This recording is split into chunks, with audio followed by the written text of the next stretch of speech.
నిర్మాత, డైరెక్టర్ నేను. సో దానికి గురువు గారి దగ్గరికి వెళ్ళి ఫస్ట్ ఒక టైటిల్ చెప్పాను. గురుగారు ఈ టైటిల్ ఎలా ఉందంటే చాలా బాగుంది, సీను బ్రహ్మాండంగా ఉంది, చాలా బాగుందని చెప్పారు. మీరే వచ్చి ఆ టైటిల్ అనౌన్స్ చేయాలి గురువుగారు అని చెప్పాను. తప్పకుండా నేను వచ్చి చేస్తాను. ఎందుకంటే గురువుగారితో నేను ఇప్పుడు కాదు, ఎప్పటి నుంచో ఆయన శిష్యుడు కాబట్టి, ఎప్పటి నుంచో చాలా సంవత్సరాల నుంచి కుంతిపుత్రుడు, పుణ్యభూమి నా దేశం, గురువుగారి బ్యానర్లోనే నేను బంగారు బాబు అనే సినిమా చేశాను డైరెక్టర్గా. సో చాలా సంతోషంగా ఉంది. ఆయన ద్వారా ఈ దీన్ని అనౌన్స్ చేయడం, పేరు అనౌన్స్ చేయడం కూడా చాలా సంతోషంగా ఉంది గురుగారు వచ్చినందుకు. శ్రీకాంత్ గారు హీరోగా మహాలక్ష్మి ఎంటర్ప్రైజెస్లో చేస్తున్నారు. సోనియామాన్ అని ముంబై హీరోయిన్.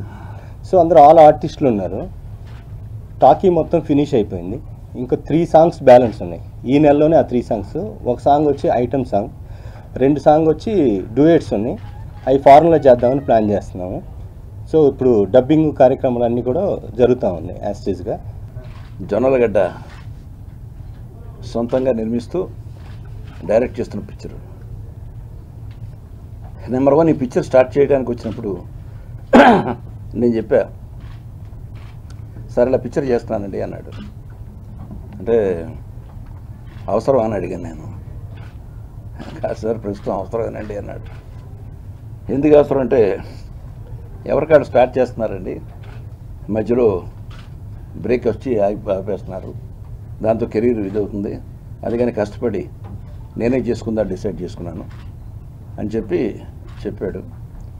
ఇలా ప్లాన్ చేసాను, ఇలా చేసుకున్నానని. ఎవరితో తీస్తున్నావు అన్నాను. శ్రీకాంత్ అడిగానండి, శ్రీకాంత్ హీరోగా చేస్తున్నాడని చెప్పాడు. శ్రీకాంత్ అనగానే నాకు కొంచెం సేఫ్ మెషర్ కనిపించింది. ఏదో మొత్తానికి ఏదో శాటిలైట్ అవుతుంది, సినిమా రిలీజ్ అయ్యి బయటపడతాడు మనిషి హ్యాపీగాను అని నేను సరే అన్నా. తర్వాత ఓపెనింగ్ పిలిచాడు, నేను వెళ్ళకపోయాను. ఆ రోజు నేను వేరే బిజీగా ఉండి.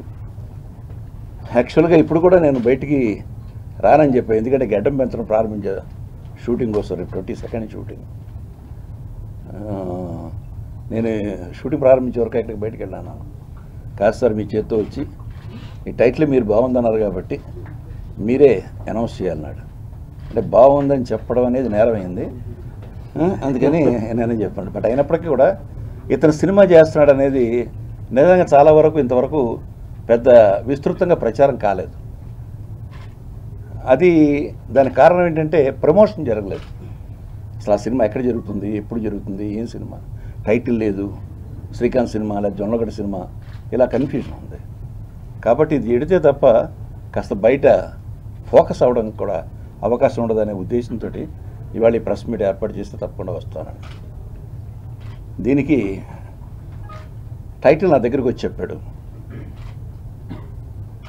ఆ టైటిల్ ఢీ అంటే ఢీ. నాకు చెప్పగానే చాలా బాగుంది అనిపించింది. ఎందుకంటే ఢీ అనేది చాలా సక్సెస్ఫుల్ సినిమా, అలాగే చాలా వరకు ఢీ ఈజ్ సక్సెస్ఫుల్ బిగినింగ్. ఢీ ఇండస్ట్రీలో చాలా వరకు ఉంది కాబట్టి ఢీ అంటే ఢీ. ఈ టైటిల్ అనౌన్స్ చేయమంటే నేనే చేస్తానని చేశాను. సో ఈ వాళ్ళ నుంచి ఈ సినిమా పేరు ఢీ అంటే ఢీ. అయితే నాకు సీను అసోసియేట్గా ఉన్నప్పటి నుంచి నాకు బాగా తెలుసు. నా దగ్గర పనిచేశాడు కూడా కొన్ని పిక్చర్లు. డైరెక్టర్గా కూడా మా కంపెనీలో పనిచేశాడు. బంగారు బాబు, జగపతి బాబు, మీరా జాస్మిన్ హీరోయిన్గా చేశాడు. చాలా మంచి పిక్చర్ బాగా చేశాడు. సో అప్పుడు ట్రెండ్ అంతా డిఫరెంట్గా యాక్షన్ మీద ఉంది. ఇది ఫ్యామిలీ సబ్జెక్టు, బట్ ఆయన reasonably above average 50 days to 10 weeks ఆడింది సినిమా. దాని తర్వాత ఎందుకో పాపం గ్యాప్ వచ్చింది మనిషికి. హ్యాండిల్ చేయగలిగిన కెపాసిటీ మాత్రం మంచి కెపాసిటీ ఉంది, దానికి తగిన సినిమాలు పడలేదు అనిపిస్తుంది నాకు. డెఫినెట్గా ఈ సినిమా అతని కెరీర్కి మళ్ళీ ఒక కంబ్యాక్ కావాలని మనస్ఫూర్తిగా నేను కోరుకుంటున్నాను. ఎందుకంటే కష్టపడి పనిచేసి ఈ హీరో ఇంతవరకు ఎవడన్నా గ్యాపులతోటి రకరకాలుగా ఉన్నారు, కానీ మా అల్లుడు మాత్రం అట్లాగే. అల్లుడు అంటే మీ ఇద్దరం మామల్లుడు చేసి చాలా అలా మొత్తం మీద డేంజర్ జోన్లోకి వెళ్ళకుండా అలా నిలబెట్టుకుంటూ వస్తూ ఉన్నాడు. కాబట్టి డెఫినెట్గా వీళ్ళిద్దరు కాంబినేషన్ సక్సెస్ అవుతుందని నేను మనస్ఫూర్తిగా కోరుకుంటున్నాను. నేను నాకు ఇప్పుడు అసిస్టెంట్ కోఆర్డినేటర్ దగ్గర నుంచి నాకు పరిచయం ముత్యాల సుబ్బయ్య గారి దగ్గర చేసినప్పుడు నా సినిమాలకి కోఆర్డినేటర్గా చేశారు. తర్వాత ఒక సబ్జెక్టు భూపతి రాజా దీనికి కథ చెప్పేదాకా వచ్చినప్పుడు డెఫినెట్గా బాగుంటుంది సీన్, ఇది బాగా కష్టపడి చేస్తే కనుక డెఫినెట్గా ఈ సినిమా హిట్ అవుతుందని ఒక కాన్ఫిడెన్స్తో, సీను మీద ఉన్న కాన్ఫిడెన్స్తో. అంతకుముందు డైరెక్షన్ ఎలా చేస్తాడని సీన్ నాకు తెలియదు. బట్ నేను చూసిన తర్వాత ఫస్ట్ డే సెట్కి వెళ్ళిన తర్వాత ఎక్కడ చాలా ఫాస్ట్గా అనుకున్న సీన్లు, అంటే చాలా ఎక్స్పీరియన్స్ డైరెక్టర్ ఆల్రెడీ. బట్ ముందుది వెనక ఎప్పుడెప్పుడు చేస్తారు మేమే కొంచెం కన్ఫ్యూజన్ అయ్యేవాళ్ళం. ఇదేంటి బాయ్ ఇప్పుడు ఈ షార్ట్ ఏంటంటే, లేదు బాయ్ ఇది నెక్స్ట్ దాంట్లో వస్తుంది ఒకేసారి చక్కగా అంత పగడ్బందీగా సీన్స్ని ప్లాన్ చేసుకుని అనుకున్న టైంలో చేయడం అనేది ఇప్పుడున్న ఈ బడ్జెట్ కంట్రోల్కి కానీ వీటికి కానీ ఇటువంటి డైరెక్టర్స్ డెఫినెట్గా మనకు అవసరం. బట్ సక్సెస్ ఫెయిల్యూర్ అనేది అది మన చేతిలో లేదు, ఎందుకంటే అన్ని సినిమాలు మనం కష్టపడతాం.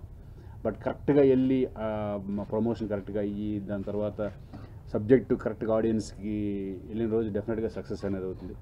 బట్ ఈ సినిమా కూడా మేము అందరం ఒక క్లైమాక్స్ కన్నల్ కన్నన్ను మొత్తం అందరూ టాప్ టెక్నీషియన్స్ ఈ సినిమాలో పెట్టడం, కన్నల్ కన్నన్ అలాగే ప్రేమ్ రక్షిత్ సాంగ్స్ కానీ అలా రాజేంద్ర కుమార్ గారు మాటలు కానీ ఇట్లా ప్రతి ఒక్కళ్ళు కూడా టాప్ టెక్నీషియన్స్ ఉండి ఈ ఫిలిం చేయడం జరిగింది. ఐ హోప్ ఈ సినిమా డెఫినెట్గా మంచి సినిమా అవుతుందని నేను ఎక్స్పెక్ట్ చేస్తాను. శ్రీనివాసరావు ప్రొడ్యూసర్గా మారిన తర్వాత చేస్తున్న సినిమా ఇది. మా ఇద్దరికి చాలా నుంచి చాలా అసోసియేషన్ ఉంది, డైరెక్టర్గా. ఇది చాలా బాధ్యతగా భయంగా చేసిన సినిమా.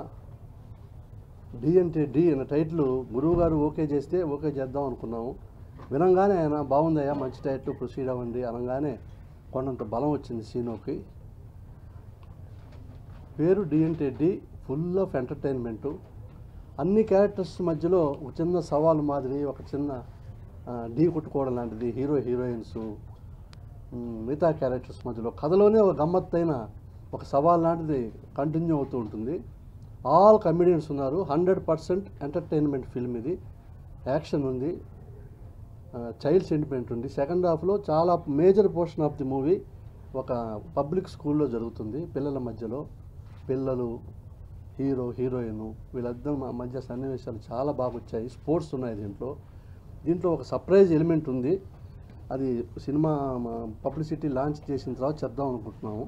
సరే ఇప్పుడు నాకు ఎందుకో చెప్పాలనిపించి చెప్తున్నాను. బ్రహ్మానందం గారు దీంట్లో ఒక అనూహ్యమైన క్యారెక్టర్ ఒకటి వేశారు. అది చాలా సర్ప్రైజ్ చేస్తుంది, చాలా వినోదాన్ని ఇస్తుంది.